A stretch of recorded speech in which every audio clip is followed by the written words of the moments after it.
सभी सिंह राशि के भाई बहन को राम राम। सभी छोटों को ढेर सारा प्यार और बड़ों को सादर प्रणाम। आज समझने वाले हैं इन 4 महीने के चमत्कार को। जनवरी, फरवरी, मार्च, अप्रैल में वो कौन से चमत्कार हैं जो हमारे जीवन पर घटित होगा और जिसके द्वारा हम अपने जीवन में भाग्य की उन्नति ही नहीं बल्कि कैरियर में भी हम सक्सेस को प्राप्त कर सकते हैं। एक एक बातों को हम जानने वाले हैं। साथ ही साथ ये भी हम समझेंगे कि कैसे इसी टाइम पर वो कौन से बेहद उपयोगी उपाय होंगे जिस उपाय को करके हमें सफलता के चरम ऊंचाई तक हमें प्राप्त कराने के लिए वो उपाय हमारे लिए सार्थक सिद्ध हो सकता है। उसके पहले आपसे विनम्र निवेदन है, यदि अभी तक आपने चैनल को सब्सक्राइब नहीं किया है सब्सक्राइब भी कीजिएगा, अपना लाइक अपना प्यार जरूर दीजिएगा।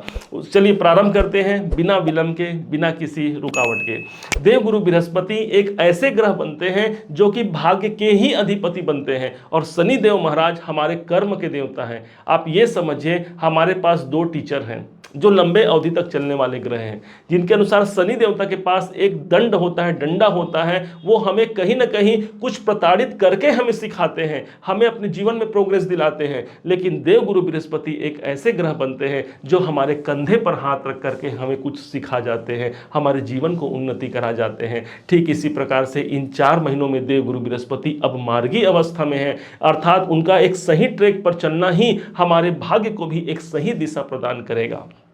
ये समय हो सकता है आपके भाग्य के उन्नति के लिए, क्योंकि भाग्य भाव पर ही ये समाहित है। आपके पिताजी से आपको आशीर्वाद मिल सकता है, उनके द्वारा यदि कोई काम अटक रहे हैं वहां से आपके काम बन सकते हैं। यही नहीं, उच्चाधिकारियों का सपोर्ट भी इस समय पर मिलेगा। कोई कार्य आपके सीनियर आपके बॉस के द्वारा कार्य सिद्ध नहीं हो पा रहा है, ये समय हो सकता है उनके द्वारा सफलता दिलाने का। ये समय हो सकता है धर्म की यात्रा करने का, क्योंकि नवम भाव हमारी धार्मिक यात्रा को ही प्रदर्शित करता है।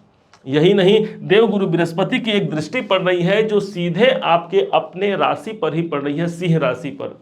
सिंह राशि पर जब गुरु की दृष्टि पड़ेगी, अर्थात स्वास्थ्य से जनित कोई बाधाएं हैं, कोई परेशानियां हैं, उन परेशानियों से हम मुक्ति पा सकते हैं। हमारा सेल्फ कॉन्फिडेंस इस समय पर बढ़ेगा, हम बड़े से बड़े प्रयास को कर सकते हैं और उन प्रयासों का प्रतिफल भी प्राप्त कर पाएंगे। देवगुरु बृहस्पति की दृष्टि, पंचम दृष्टि इतनी अहम होती है मानो गंगा जल के समान पवित्रता आ जाती है आपके स्वयं के अंदर।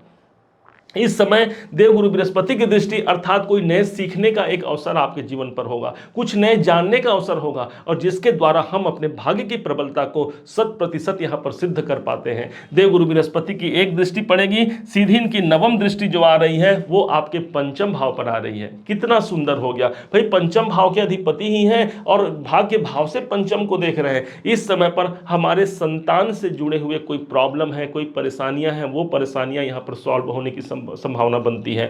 यही नहीं, हमारे स्वयं के अंदर जो शिक्षा है उस शिक्षा में हम बढ़ोतरी कर सकते हैं। जो विद्यार्थी हैं उनके लिए तो भाई ये बेहद शुभ और अनुकूल अवसर आप मान सकते हैं। प्रेम संबंधों में यहाँ प्रगाढ़ता आएगी, जीवन साथी और जीवन संगिनी के साथ मिलकर के आप एक नए मुकाम को प्राप्त करेंगे, अर्थात सफलता की चरम ऊंचाई को आप प्राप्त करेंगे। यह है आपके देवगुरु बृहस्पति की दृष्टि का पड़ना। यदि आप शेयर मार्केट से जुड़े हुए हैं, वहां आपका धन निवेशित होता है, यह समय हो सकता है आपको धन दिला जाए, क्योंकि गुरु हमारे कहीं न कहीं भाग्य के साथ साथ हमारे धन के भी अधिष्ठाता माने गए हैं। यही नहीं, इनके पास जो पॉइंट है, पॉइंट अर्थात इनके पास जो नंबर है, 12 नंबर की राशि देवगुरु बृहस्पति के पास समाहित है, अर्थात जो मोक्ष की राशि होती है आपके जीवन में, ये अष्टम भाव को प्रभावी करेंगे। अर्थात अष्टम भाव हमारे बाधा का है, हमारे तकलीफ का है, हमारे रुकावट का है। अब यहां से मोक्ष दिलाएंगे, अर्थात इसी टाइम पीरियड पर आपके बाधा परेशानी से आपको मुक्ति मिलने की संभावना 100% यहां पर घटित होती है। इस बात को समझिएगा। देवगुरु बृहस्पति आपके भाग्य भाव पर है और यही नहीं, इनकी 7वीं दृष्टि जब पड़ती है आपके ठीक पराक्रम भाव पर। पराक्रम इस समय पर हमारा अच्छा रहेगा, मित्रों से सहयोग मिल सकता है, कोई एग्रीमेंट आप करना चाहते हैं उस एग्रीमेंट के द्वारा आपको सफलता यहां पर दिला जाएंगे। तीसरा घर, चूंकि हमारे खेल के कार्यक्रम का है, जो विद्यार्थी हैं या जो लोग खेल इत्यादि में हैं, जो कंपटीशन एग्जाम दे रहे हैं, उन सबको यहां पर सफलता मिलने की संभावना बन सकती है। इस समय पर देवगुरु बृहस्पति की दृष्टि जब पड़ती है, संचार माध्यम ऑनलाइन संबंधी कार्य में आपके सफलता बनेंगे। कोई विदेश संबंधी कार्य आपके अटके हुए हैं, ये समय होगा देवगुरु बृहस्पति एक सही ट्रैक पर है, अर्थात ये समय है 4 महीने का समय है, जनवरी फरवरी मार्च अप्रैल, इसके बाद तो भाई 1 मई को ये आपके भाग्य भाव को छोड़ करके आपके कैरियर भाव पर उपस्थित हो जाएंगे। इसलिए भाग्य की जागृति के लिए इससे बेहतर समय आपके जीवन में दोबारा नहीं आ सकता। इस भाग्य की परिकल्पना को अपने अंदर समाहित कीजिए, उस जागृति को समाहित कीजिए जो आपको लाभ दिला जाए। अब प्रश्न ये उठता है भाई कि कैसे हम इस टाइम को और बेहतर बना पाए, कैसे हम अधिक सजगता के द्वारा इन देवगुरु की कृपा के द्वारा हम अपने जीवन को बेहतर बना जाए। ध्यान दीजिएगा, देवगुरु बृहस्पति का संबंध होता है भगवान नारायण से, भगवान श्री कृष्ण से, अथवा भगवान श्री राम से भी होता है। भगवान नारायण के जो वंशज हैं, जो अवतारी हैं, उनके साथ इनका रिलेशन होता है। आपके घर में जो भगवान श्री कृष्ण की तस्वीर है, भगवान श्री राम की तस्वीर है, बेसन के लड्डू बनाइए, इन बेसन के लड्डुओं को 9 की संख्या में बनाइए और इसे भगवान को 2 तुलसी के डलियां उसमें डाल करके भगवान को अर्पण कर दीजिए कि हे भगवान, हे नारायण, हे श्री बालकृष्ण, मोसम दीन न दीन हिता, तुम समान रघुबीर, अस विचार रघुवंश मणि, हरहु विसंभव पीर।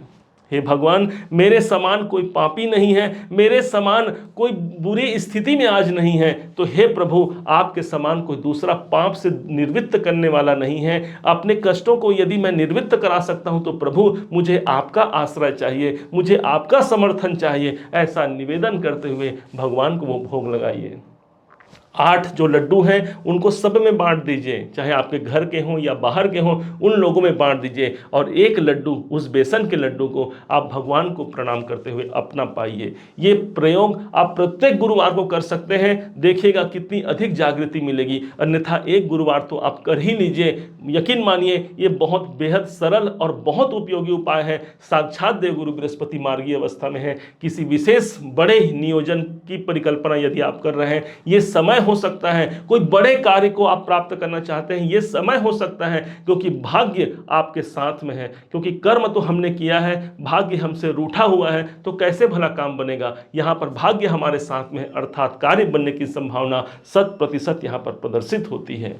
उम्मीद है आप सबने इसे समझा है, आप सबने इसे जाना है। यदि आप इसे समझा है, जाना है, मेरे समझाने का प्रयास यदि आपको सार्थक लगा हो, मेरे समझाने का तरीका यदि आपको सार्थक लगा हो, तो हर बार की भांति इस बार भी अपना प्यार भरा लाइक और कमेंट करना कभी मत भूलिएगा। और हाँ, यदि अभी तक आपने चैनल को सब्सक्राइब नहीं किया है, सब्सक्राइब भी कीजिएगा।